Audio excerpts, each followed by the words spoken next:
Hello everyone, welcome to our channel Udorpurti. Today we are back again with a very refreshing drink of summer, watermelon mint Mohito.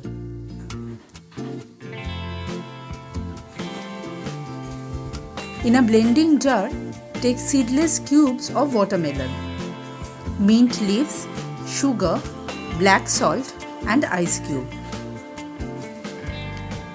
Blend the same and the juice is ready.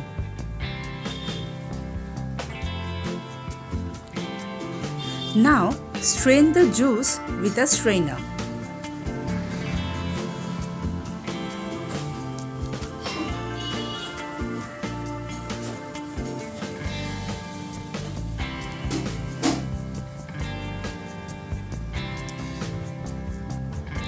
In a glass, take some small cubes of watermelon, add chaat masala and pour the juice. Enjoy the very refreshing summer drink watermelon mint Mohito. Try it out at your home. If you like the video, please subscribe for more.